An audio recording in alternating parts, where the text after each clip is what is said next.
Assalamualaikum warahmatullahi wabarakatuh. Selamat siang Bapak Ibu. Ya, terima kasih atas kesempatan yang dikasih budaya positif. Sebelum memulai kegiatan pada hari ini, mari kita berdoa sesuai dengan agama dan kepercayaan kita masing-masing. Berdoa di proses, silakan.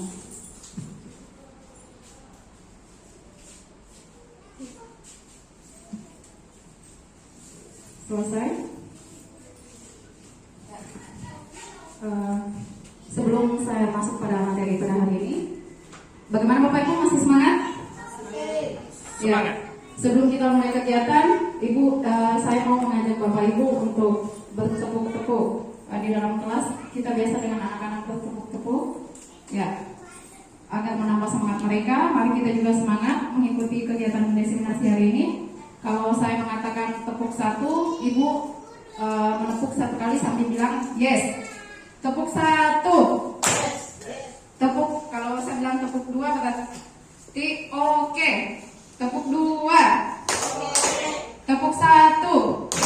Tepuk dua. Kalau tepuk tiga, semangat. Tepuk tiga.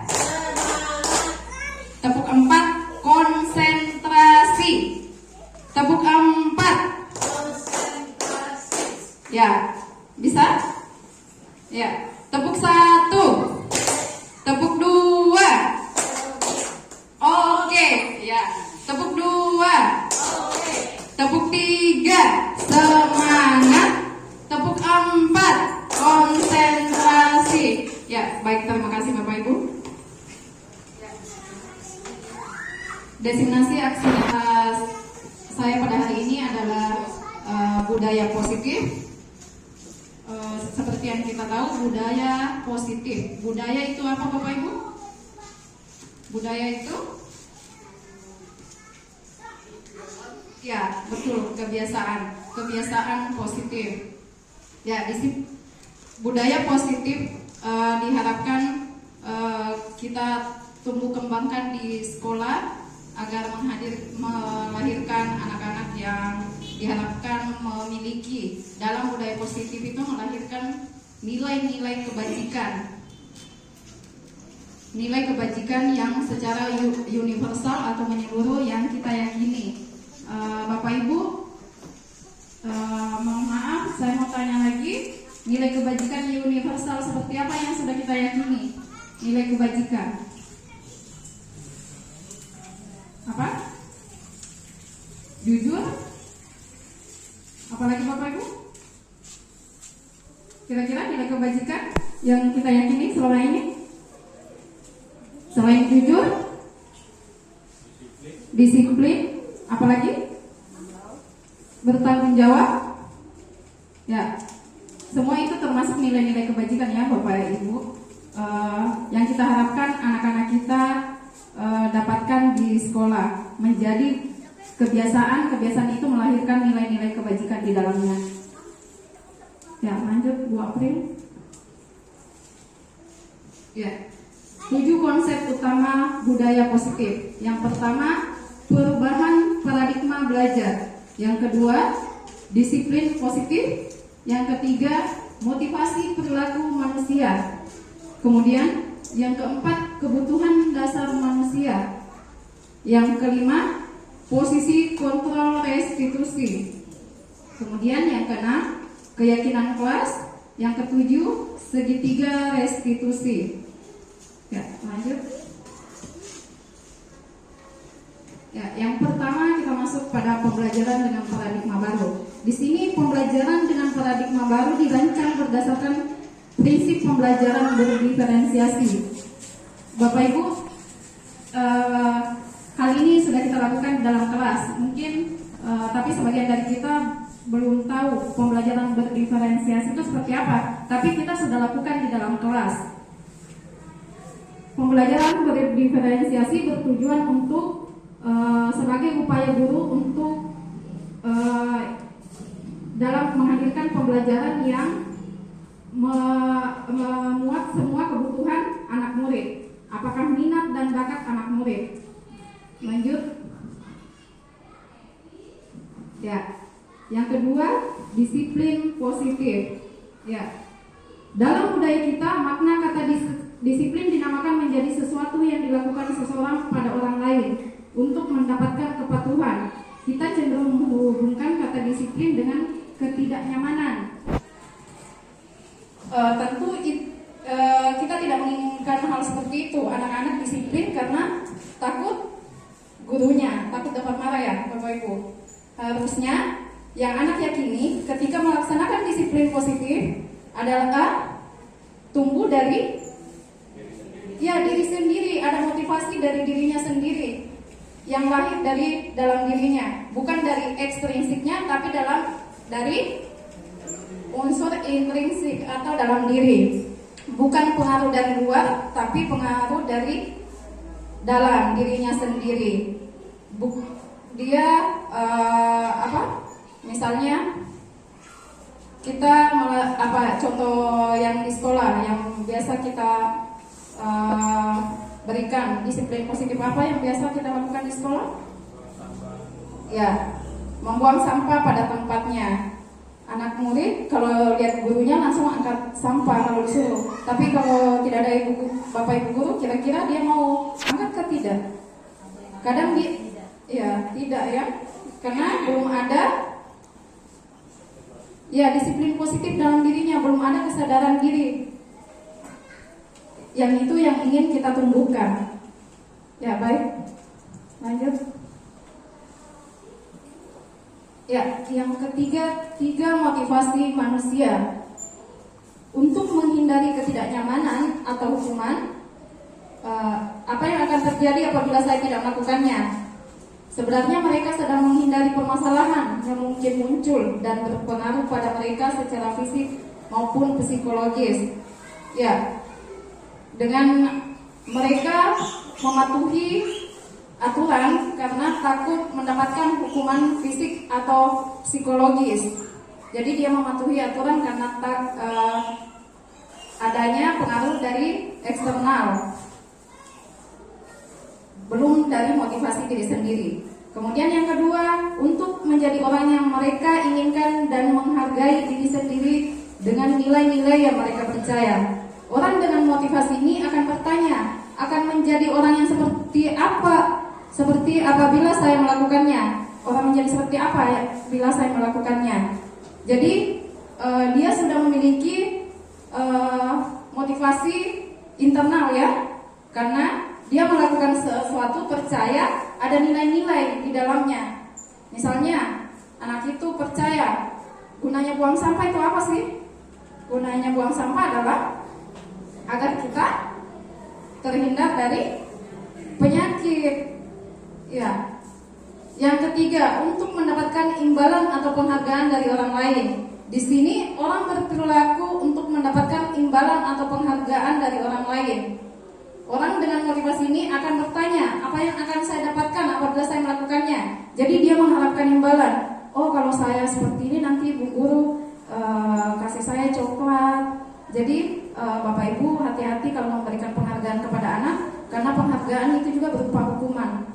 Ya, jangan sampai niat kita baik kepada anak, memberikan dia motivasi, tapi menjadi penghargaan untuk dia. Kalau kita tidak kasih dia coklat atau permen, jangan sampai dia sudah tidak termotivasi dalam pembelajarannya. Maka penghargaan itu bisa menjadi hukuman bagi dia. Begitupun juga dengan peringkat. Ya, makanya kita sudah berapa tahun tidak memberikan peringkat ya Bapak Ibu. Karena peringkat itu sebenarnya adalah sebagai hukuman juga untuk anak-anak. Misalnya dia dulunya juara 1, tiba-tiba dia turun menjadi juara 2 atau juara 3, nanti dia pasti akan down, akan sedih karena tidak mendapatkan juara 1 lagi. Makanya penghargaan itu bisa menjadi hukuman bagi anak. Ya, lanjut. Kebutuhan dasar manusia. Ya, yang keempat kebutuhan dasar manusia. Yang pertama kebutuhan bertahan hidup. Yang kedua kasih sayang dan rasa diterima. Yang ketiga penguasaan. Ya, penguasaan di sini kebutuhan pengakuan atas kemampuannya. Kemudian yang keempat, kebebasan. Yang lima, kesenangan. Lanjut. Ya, kita bahas yang pertama, kebutuhan bertahan hidup. Kebutuhan bertahan hidup adalah kebutuhan yang bersifat fisiologis untuk bertahan hidup, misalnya kesehatan, rumah, dan makanan. Kebutuhan biologis sebagai bagian dari proses reproduksi, termasuk kebutuhan untuk tetap bertahan hidup. Jadi di sini Bapak Ibu, kebutuhan bertahan hidup ini dalam hal anak didik kita, misalnya di dalam pembelajaran dia tidak konsentrasi, ternyata anak itu kelaparan, ya itu berarti dia kebutuhan bertahan hidup. Makanya karena dia kelaparan, makanya dia tidak konsentrasi mengikuti pelajaran. Maka sebagai guru harusnya kita mengetahui semua itu. Ya, lanjut. Ya, kasih sayang dan rasa diterima. Kebutuhan akan hubungan dan koneksi sosial. Kebutuhan untuk memberi dan menerima kasih sayang, dan kebutuhan untuk merasa menjadi bagian dari suatu kelompok. Ya, kebutuhan ini juga meliputi keinginan, ya kasih sayang dan rasa diterima. Jangan sampai anak-anak kita merasa guru-gurunya tidak adil. Bapak Ibu guru hanya memperhatikan sebagian anak saja. Makanya di kurikulum Merdeka benar-benar kita ditekankan untuk bagaimana melakukan pembelajaran berdiferensiasi agar memuat semua kebutuhan anak dari minat dan bakatnya. Ya, lanjut. Penguasaan, kekuatan untuk mencapai sesuatu, menjadi kompeten, menjadi terampil, diakui atas prestasi dan keterampilan kita, didengarkan dan memiliki rasa harga diri. Ya, kebutuhan ini meliputi keinginan untuk dianggap berharga, bisa membuat perbedaan.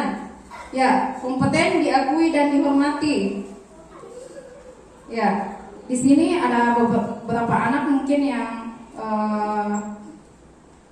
ingin selalu dipuji, ya, selalu mau mendapatkan perhatian dari Bapak Ibu guru, jadi melakukan sesuatu karena ingin mendapatkan pengakuan dari Bapak Ibu guru.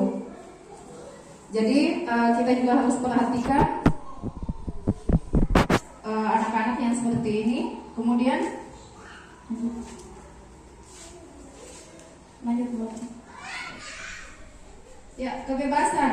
Kebutuhan akan kemandirian, otonomi, memiliki pilihan dan mampu mengendalikan arah hidup seseorang.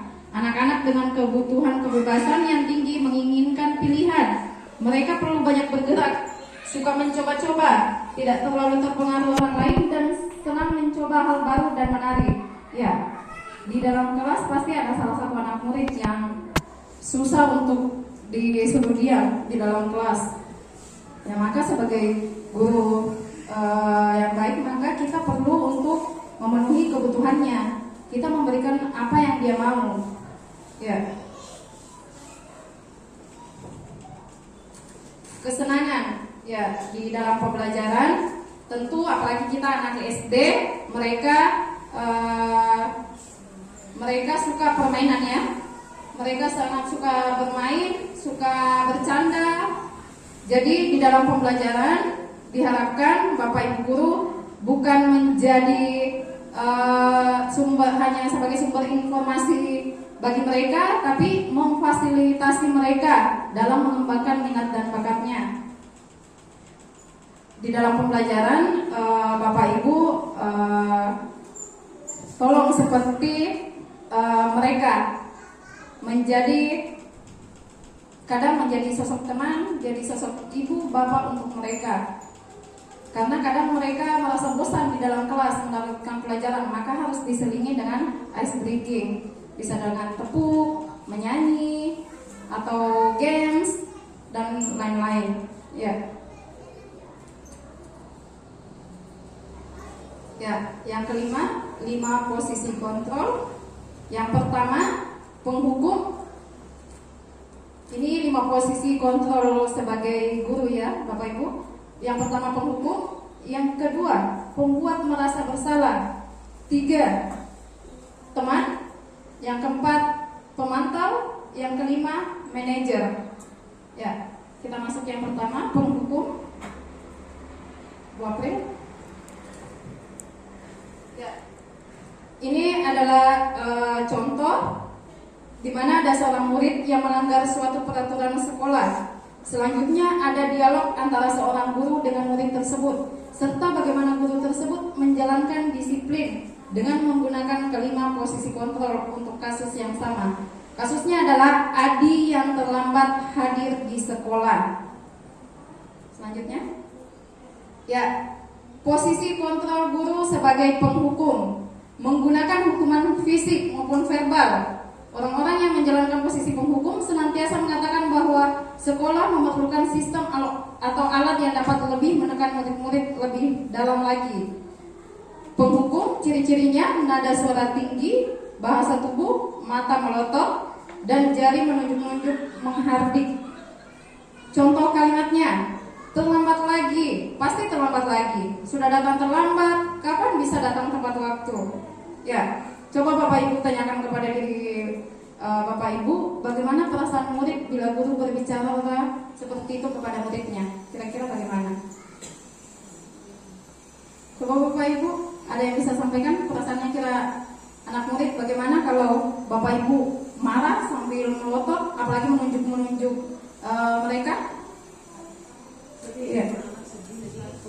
Ya, silakan angkat tangan Bapak Ibu. Kita biasakan angkat tangan kalau mau bicara. Ya, silakan Bu Yeni, coba silakan bisa berdiri Bu Yeni. Ya. Anak itu rasa sedih, rasa takut, dan rasa gila dalam belajar. Terima kasih Bu Yeni. Anak itu bisa takut, merasa sedih. Ya. Coba kita lihat hasilnya. Ya, silakan Bu April. Ya, hasil kemungkinan murid selain takut bisa marah ya. Ya, murid akan marah dan mendendam atau bersifat agresif. Jadi mungkin dia tidak perlihatkan kepada kita, tapi dalam hati dia benci dengan gurunya. Ya, bisa jadi sesudah kembali duduk, murid tersebut akan mencoret-coret bukunya atau meja tulisnya. Lebih buruk lagi, sepulang sekolah murid melihat motor atau mobil Bapak Ibu guru dan akan menggores kendaraan tersebut dengan paku. Ya. Yang kedua, pembuat merasa bersalah. Jadi posisi kontrol yang kedua, pada posisi ini biasanya guru akan bersuara lebih lembut. Pembuat rasa bersalah akan menggunakan keheningan dan membuat orang lain merasa tidak nyaman, bersalah atau rendah diri. Contohnya, ibu sangat kecewa. Ibu sangat kecewa sekali dengan kamu. Ya, pembuat merasa bersalah membuat nada suara memelas, halus, sedih. Ya. Merapat pada anak lesu. Dia mendekati anaknya sambil mengatakan kekecewaannya. Ya. Contoh seperti ini saya juga pernah lakukan ya Bapak Ibu, dengan harapan membuat anak merasa bersalah atas apa yang dilakukan. Tapi kita lihat dulu contoh kalimat. Adi, kamu ini bagaimana ya? Kamu sudah berjanji dengan ibu tidak akan terlambat lagi. Kamu kenapa ya senang sekali mengecewakan ibu? Ibu benar-benar kecewa sekali. Kira-kira bagaimana perasaan anak murid Bapak Ibu?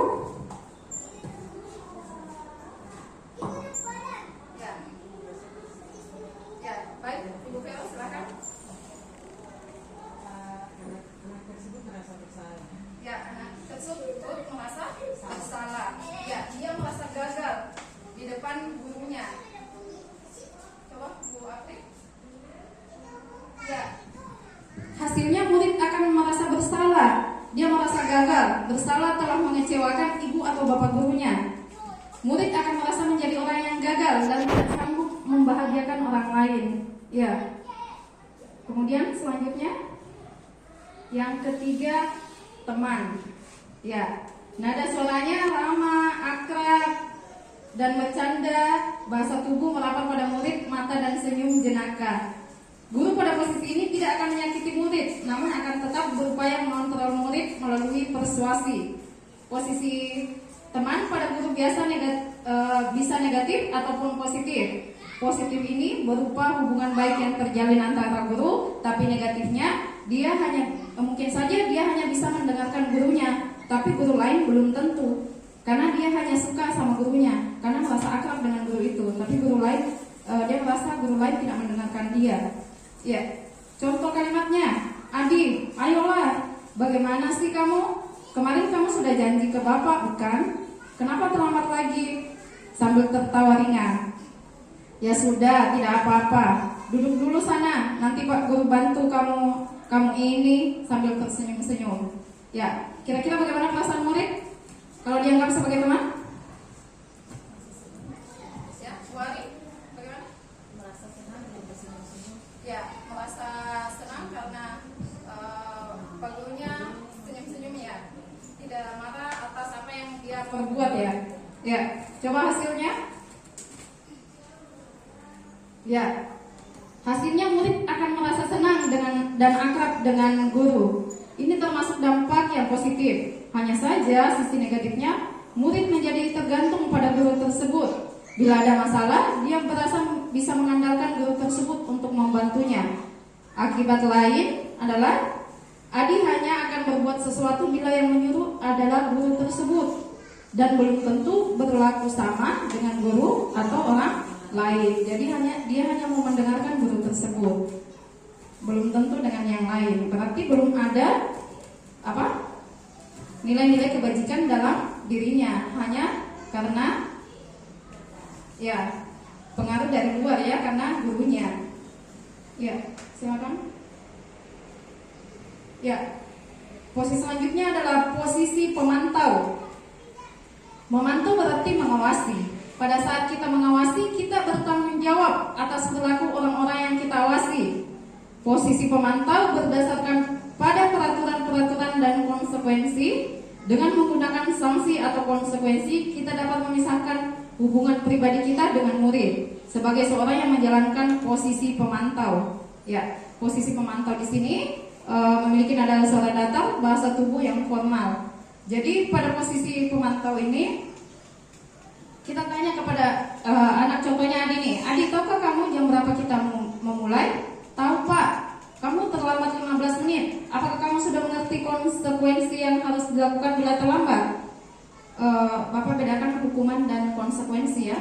Kalau hukuman adalah sepihak dari kita, sedangkan konsekuensi itu adalah ya kesepakatannya yang sudah kita buat. Ya, paham Pak, saya harus tinggal kelas pada jam istirahat nanti dan mengerjakan tugas ketertinggalan saya. Gurunya menjawab, ya benar, nanti pada saat jam istirahat kamu harus tinggal di kelas untuk menyelesaikan tugas yang tertinggal tadi. Bagaimana kira-kira perasaan murid jika pada posisi pemantau? Kira-kira rasanya bagaimana Bapak Ibu? Ya, Bu April, silakan lanjut.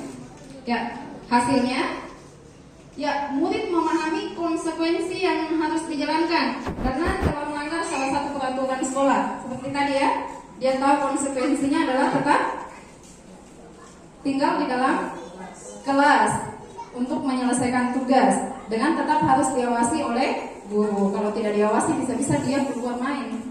Ya, guru masih. Ya, guru tidak menunjukkan suatu emosi yang berlebihan, menjadi marah atau membuat merasa bersalah. Murid tetap dibuat tidak nyaman, yaitu harus tinggal kelas pada waktu jam istirahat mengerjakan tugas.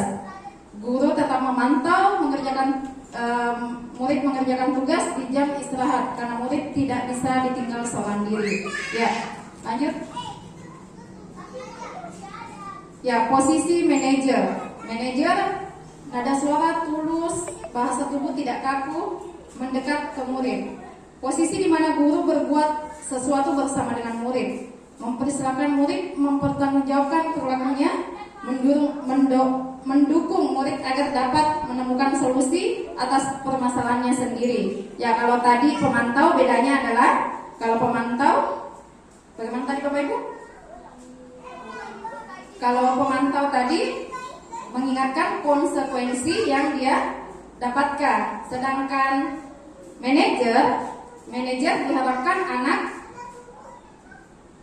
mengetahui apa kesalahannya dan bagaimana mencari mencari solusi atas apa yang dilakukan. Contoh kalimatnya, Adik, apakah kamu mengetahui jam berapa sekolah dimulai? Tahu Pak, jam 7. Ya, jadi kamu terlambat. Kira-kira bagaimana kamu akan memperbaiki masalah ini? Saya bisa menanyakan teman saya Pak untuk mengejar tugas yang tertinggal. Baik, itu bisa dilakukan. Apakah besok ada masalah untuk kamu agar bisa hadir tepat waktu di sekolah? Tidak Pak, saya bisa hadir tepat waktu. Baik, saya hargai usahamu untuk memperbaiki diri. Bagaimana kira-kira perasaan murid kalau ditanyakan seperti itu Pak? Bapak Ibu? Kira-kira bagaimana perasaan anak murid ketika ditanya kenapa dia terlambat, kemudian alasan dia terlambat kenapa, kemudian kira-kira bagaimana caranya dia agar tidak terlambat lagi. Hasil yang diharapkan, ya, fokus ada pada murid, bukan untuk membahagiakan guru atau orang tua. Murid sudah mengetahui adanya suatu masalah dan sesuatu perlu terjadi. Bila guru mengambil posisi pemantau, guru akan melihat apa konsekuensinya, apa peraturannya. Namun pada posisi manajer, guru akan mengembalikan tanggung jawab pada murid untuk mencari jalan keluar permasalahannya, tentu dengan bimbingan guru. Jadi bukan kita yang memberikan solusi Bapak Ibu, tapi dia sendiri yang mencari solusinya seperti apa dengan bimbingan kita. Jangan sampai dia memberikan solusi yang tidak sesuai. Misalnya kalau anak makan di kelas, bagaimana Bapak Ibu? Ya, bagaimana? Kira-kira bagaimana cara memberitahu anak itu melakukan sesuatu kesalahan? Kira-kira kalau anak itu makan di dalam kelas, apa kita menegur di dalam kelas agar dia berhenti makan? Bagaimana Bapak Ibu? Ya? Iya. Ada lagi Bapak Ibu? Ya. Jadi Bapak Ibu, yang sebaiknya kita lakukan adalah setelah selesai belajar, boleh anak itu kita panggil untuk duduk bersama. Misalnya sebut Ani ya. Ya. Ani kenapa ibu panggil ke sini? Ani tahu tidak alasannya kenapa ibu panggil? Kita tanyakan dulu alasan kenapa kita panggil. Iya Ibu Guru, tadi saya makan di dalam kelas. Kira-kira perbuatan Ani itu baik atau tidak? Ya, tentu dia akan menjawab, tidak Ibu Guru. Ya, kira-kira bagaimana? Kita tanyakan dulu keyakinan kelas. Bapak Ibu sudah buat keyakinan kelas atau peraturan kelas? Sudah? Ya. Biasanya peraturan kelas ini ya. Bagaimana bahasanya kalau tidak makan dalam kelas? Bagaimana Bapak membahasakan? Bapak Ibu membahasakan? Ya, misalnya makan pada saat jam istirahat ya. Makan pada saat jam istirahat. Jadi Ani menjawab makan pada saat jam istirahat Ibu Guru. Jadi kira-kira perbuatanmu itu melanggar keyakinan kelas tidak? Ya Ibu, melanggar. Kira-kira bagaimana solusinya kamu agar tidak makan di dalam kelas lagi?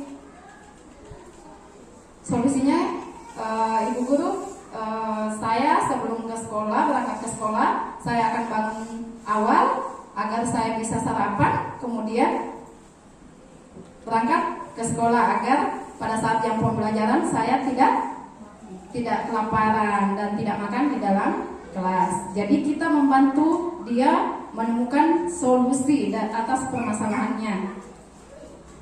Ya. Lanjut. Yang keenam, keyakinan kelas.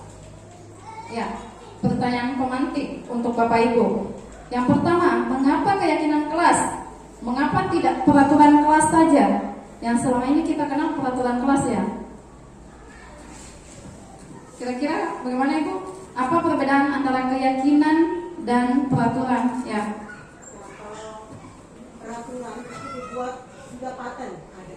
Sedangkan keyakinan atau kesepakatan kelas itu dibuat bersama, baik siswa maupun guru, sehingga mereka tidak melanggar apa yang mereka sudah sepakat.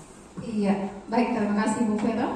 Iya, betul sekali ya Bapak Ibu. Kalau peraturan itu biasanya dibuat sepihak, ada juga yang buat bersama, tapi peraturan itu biasa lebih konkret dan secara tertulis ya. Kalau keyakinan kelas dibuat bersama dan diyakini semua warga kelas, baik Bapak Ibu guru maupun anak didik. Ya, contohnya, kenapa Bapak Ibu kita disuruh memakai helm? Karena kenapa kita harus pakai helm? Berkendara harus memakai helm. Ya? Ya. Keyakinan kita adalah untuk menjaga keselamatan, bukan karena takut ditilang. Ya. Itulah keyakinan kelas yang dimaksud. Kemudian yang kedua, mengapa adanya keyakinan kelas penting untuk terbentuknya sebuah budaya positif? Yang ketiga, bagaimana mewujudkan sebuah keyakinan kelas yang efektif? Bisa slide-nya, Bu? Ya, keyakinan. Keyakinan yaitu nilai-nilai kebajikan universal yang disepakati secara tersirat maupun tersurat, lepas dari latar belakang suku, negara, bahasa maupun agama. Ya, nilai-nilai kebajikan bahwa menekankan pada keyakinan seorang akan lebih memotivasi seorang dari dalam. Seseorang akan lebih tergerak dan bersemangat untuk menjalankan keyakinannya daripada hanya sekedar mengikuti serangkaian peraturan tertulis tanpa makna. Ya. Jadi di sini diharapkan keyakinan itu tumbuh dalam diri anak didik, bukan karena takut melanggar peraturan dan mendapatkan konsekuensi atau hukuman. Ya, lanjut. Ya, caranya pembentukan keyakinan kelas bisa Ibu praktekkan mungkin di dalam kelas nanti, membuat keyakinan kelas bersama anak murid. Yang pertama, keyakinan kelas bersifat lebih abstrak daripada peraturan yang lebih rinci dan konkret. Seperti yang saya bilang tadi, kalau keyakinan itu bersifat abstrak karena diyakini dalam diri, bukan secara tertulis. Kemudian yang kedua, keyakinan kelas berupa pernyataan-pernyataan universal. Yang ketiga, pernyataan keyakinan kelas senantiasa dibuat dalam bentuk positif. Kira-kira dalam bentuk positif itu seperti apa? Biasanya peraturan kelas bagaimana? Satu contoh coba Bapak Ibu. Tidak boleh terlambat. Itu kalimatnya masih negatif ya Bapak Ibu. Kira-kira caranya? Buanglah sampah pada tempatnya. Ya. Kemudian tidak terlambat masuk sekolah. Terusnya datanglah tepat waktu. Jangan berlari di depan kelas. Harusnya kalimat positifnya apa Bapak Ibu? Janganlah berlari di depan kelas. Kita berharap anak untuk apa? Berjalan di depan kelas. Kan harapannya kita dia tidak berlari, dia berjalan, cukup berjalan saja. Jadi keyakinan kelasnya bisa dibuat kalimatnya berjalan di depan kelas. Tidak menggunakan kata jangan atau tidak boleh, ya. Baik Bapak Ibu, selanjutnya keyakinan kelas hendaknya tidak terlalu banyak sehingga mudah diingat dan dipahami oleh semua warga kelas. Kalau terlalu banyak Bapak Ibu malah tidak dijalankan. bisa-bisa anak itu berbuat semaunya, semua peraturan yang di situ dia tidak akan ikuti. Keyakinan kelas sebaiknya sesuatu yang dapat diterapkan di lingkungan tersebut.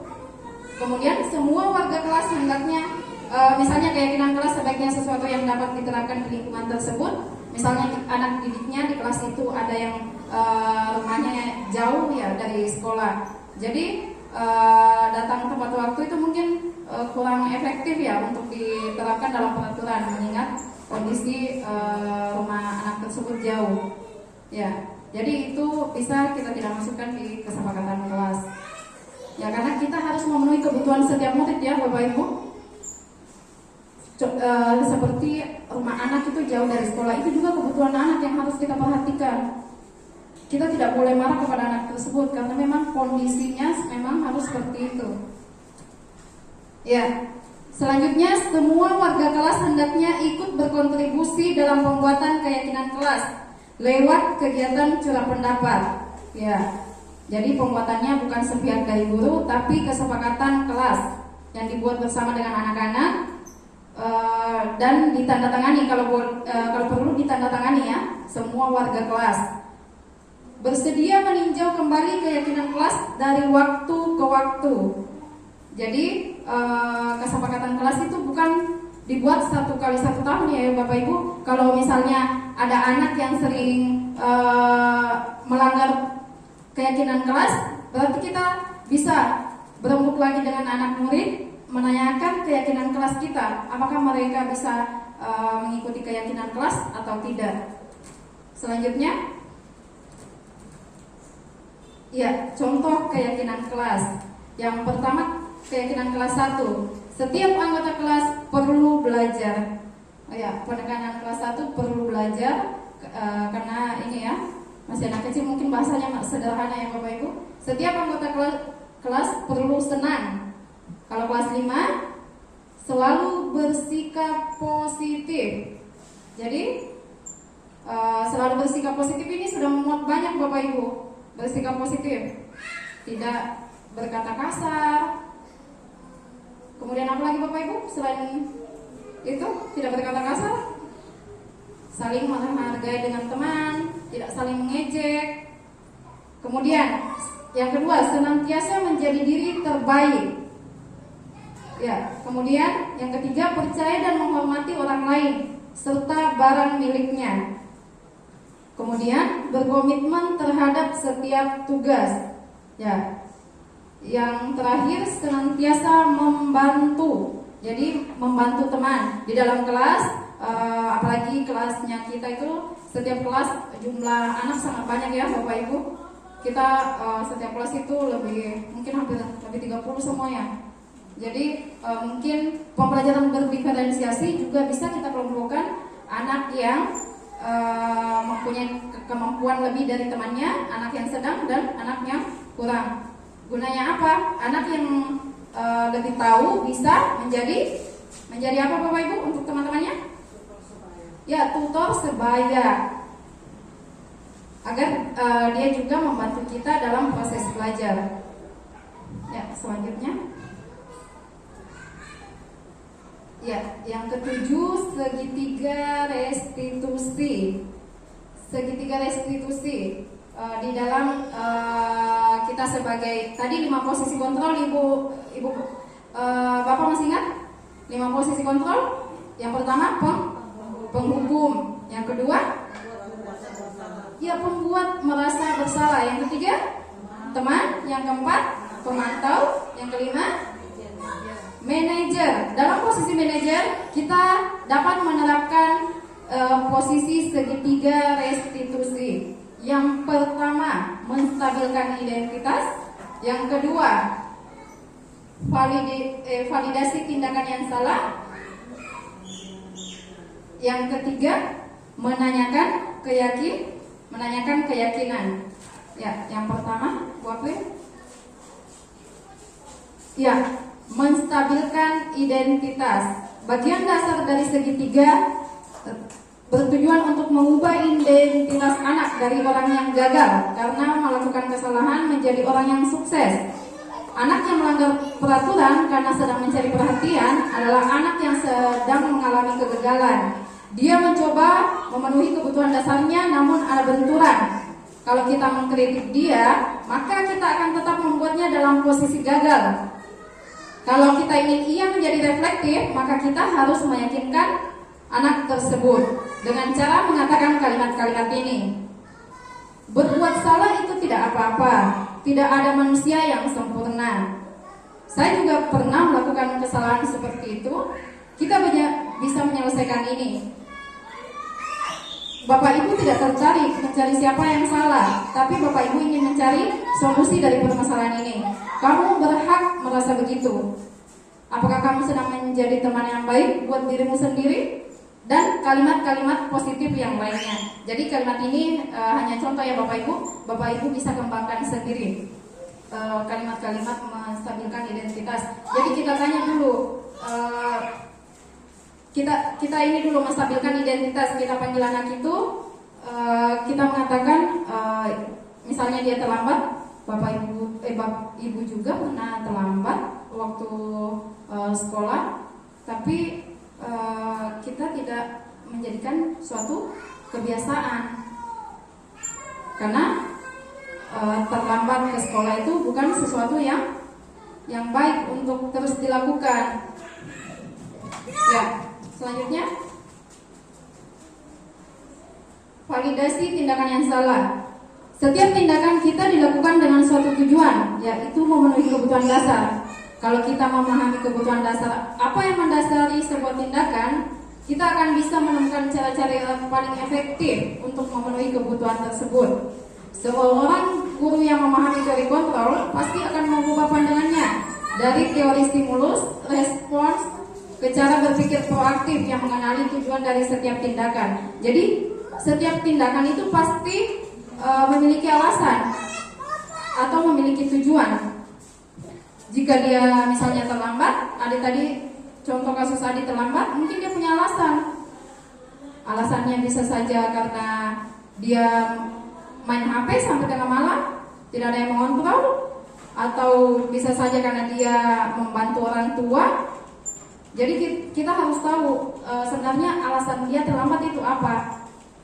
Ya, kita tidak serta-merta menghakimi anak. Ya. Lanjut. Menanyakan keyakinan. Ya, di sini kontrol bahwa kita adalah dasar termotivasi secara internal. Ketika identitas sukses telah tercapai, langkah 1 dan tingkah laku yang salah telah divalidasi, maka anak akan siap untuk dihubungkan dengan nilai yang dia percaya. Pertanyaan-pertanyaan di bawah ini menghubungkan keyakinan anak dengan keyakinan kelas atau keluarga. Ya, bisa ditanyakan seperti ini. Apa yang kita percaya sebagai kelas atau keluarga? Menanyakan keyakinan ya. Keyakinan tadi, keyakinan kelas. Apa nilai-nilai umum yang kita telah sepakati? Apa bayangan kita tentang kelas yang ideal? Kamu mau jadi orang seperti apa? Ya, di sini sambil setelah kita menanyakan keyakinan pada anak, kita menanyakan kira-kira solusi apa yang bisa dia lakukan atas kesalahan yang telah dia perbuat ya, Bapak Ibu. Oke. Ya. Selanjutnya, Bu April. Ya, Bapak Ibu, di sini ada video tentang ini penerapan segitiga restitusi.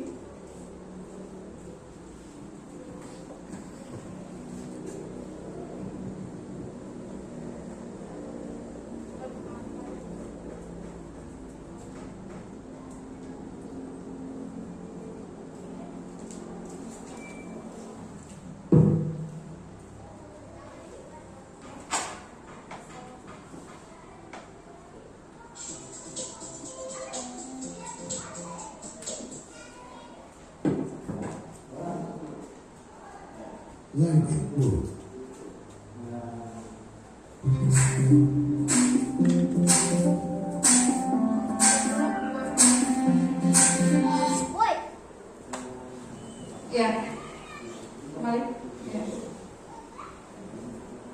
di video tadi?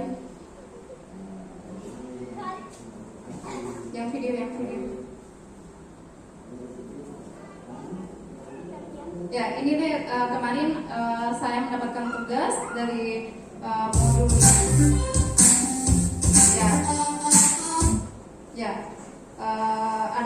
saya mendapatkan tugas dalam modul 1.4 dalam demonstrasi kontekstual. Jadi saya dan anak didik di kelas 6 membuat video tentang penerapan segitiga restitusi. Ya, lanjut Bu April.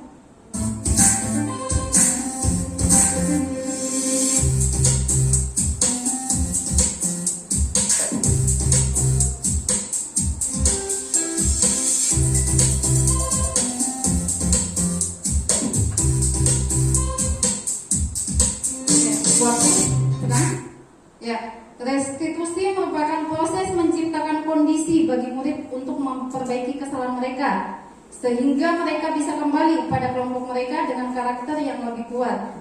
Jadi, restitusi itu berguna agar murid dapat memperbaiki kesalahan mereka ya, menyadari dan dapat memperbaiki kesalahan mereka. Kemudian restitusi juga adalah proses kolaborasi yang mengajarkan murid untuk mencari solusi untuk masalah dan membantu murid berpikir tentang orang seperti apa yang mereka inginkan dan bagaimana mereka harus memperlakukan orang lain. Jadi dengan cara restitusi dia dibuat sadar bagaimana cara memperlakukan orang lain. Ya, lanjut.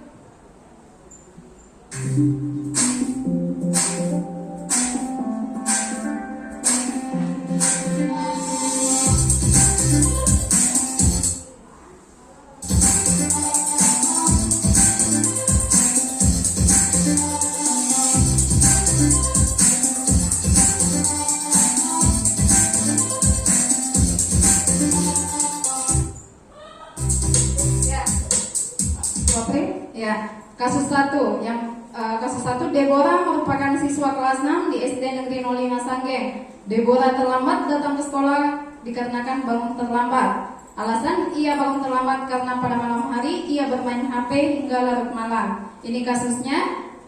Silakan lanjut Bu April, bagaimana membuat restitusinya?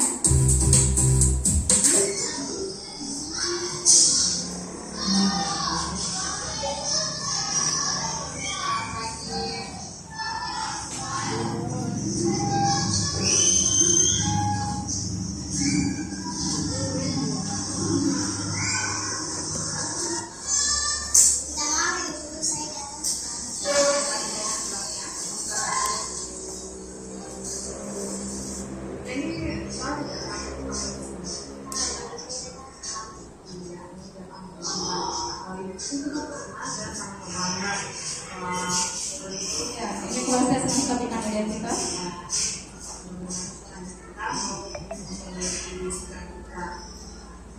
Jadi mari kita cari solusi yang sama dari itu bisa tahu alasannya itu kenapa dan terlambat. Jadi kenapa bisa bangun terlambat? Karena itu sampai sampai malam.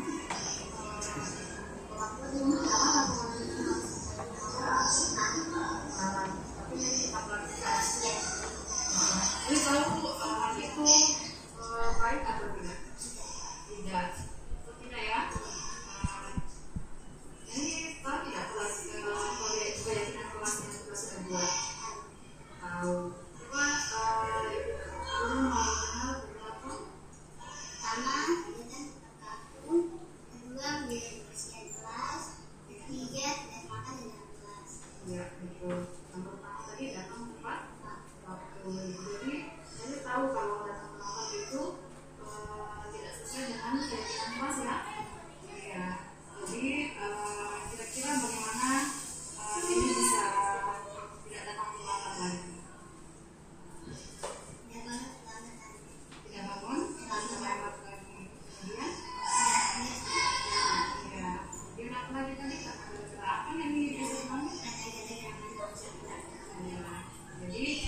Selanjutnya kasus kedua, Zaira merupakan siswa kelas 6 SD.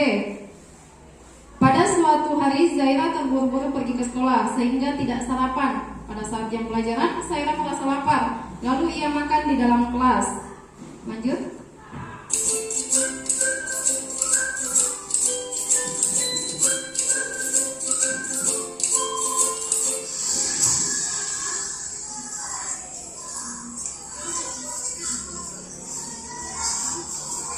Zaira tahu tidak kenapa duduk pada situ. Tahu ya.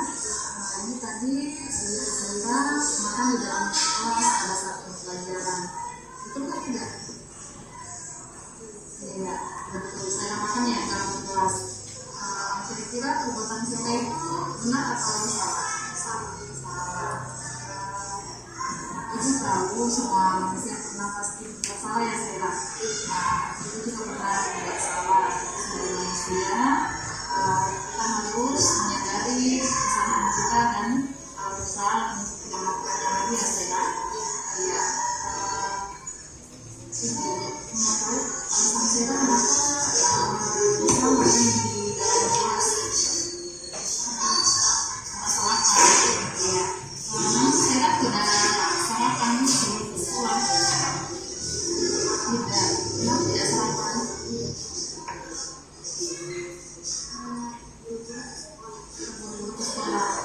Kenapa bisa Zaira memang jam berapa? Memang jam 7.20. Sementara kita masuk jam 7.30. Makanya Zaira terburu-buru ya. Iya. Zaira masih ingat keyakinan kelas yang kita sudah buat. Baik. Coba sebutkan beberapa.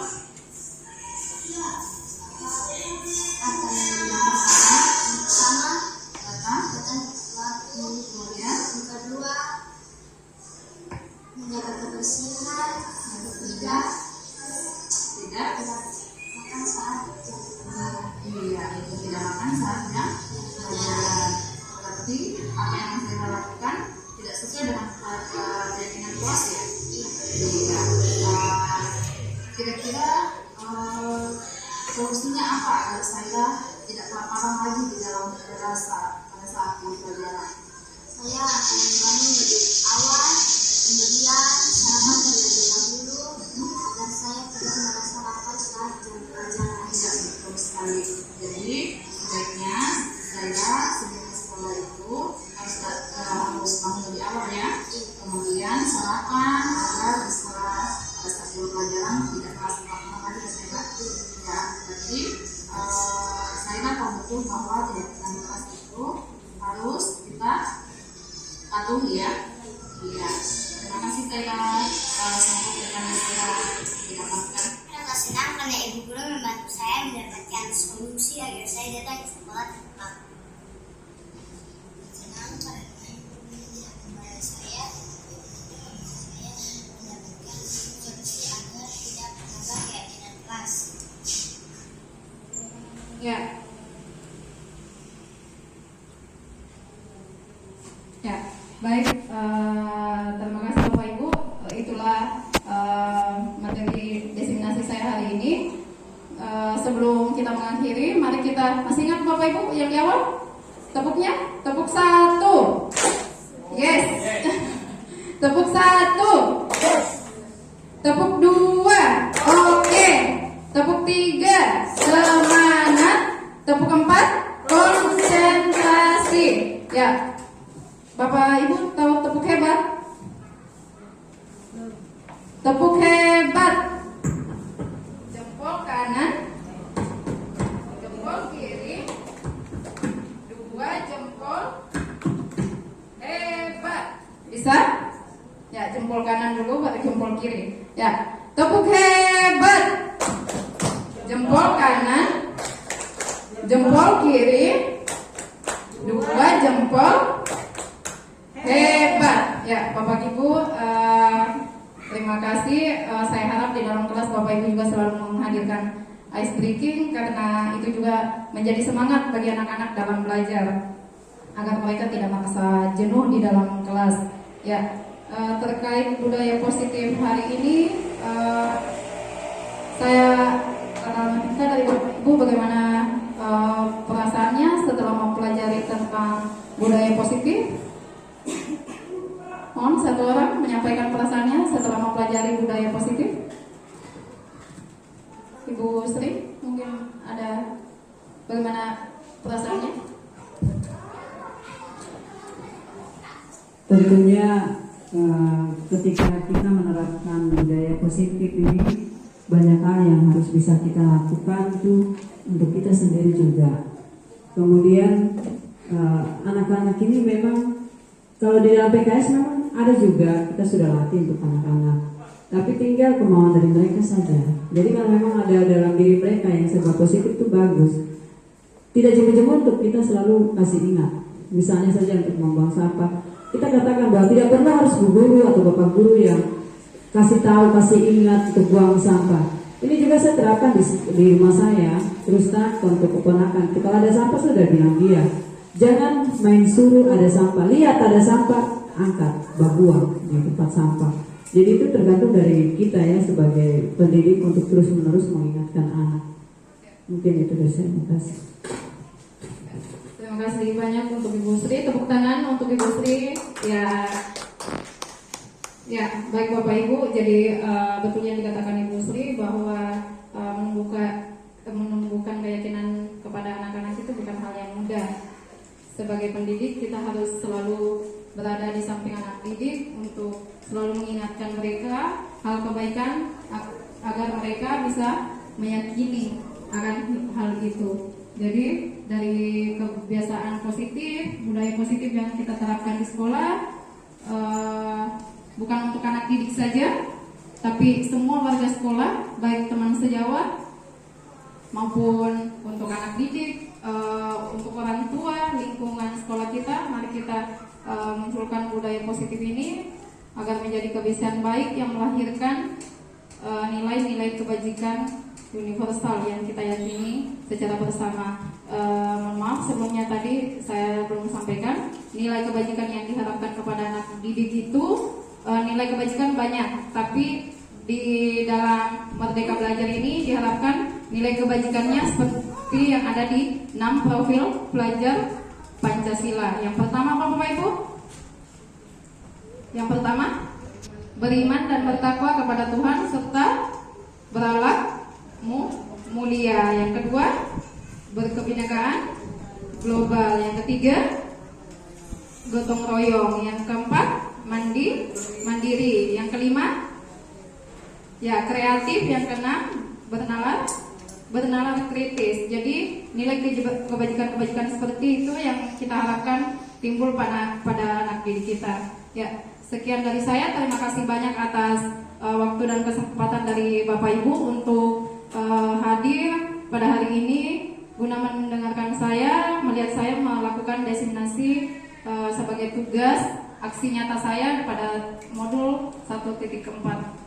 Terima kasih atas kesempatannya. Assalamualaikum warahmatullahi wabarakatuh. Selamat siang.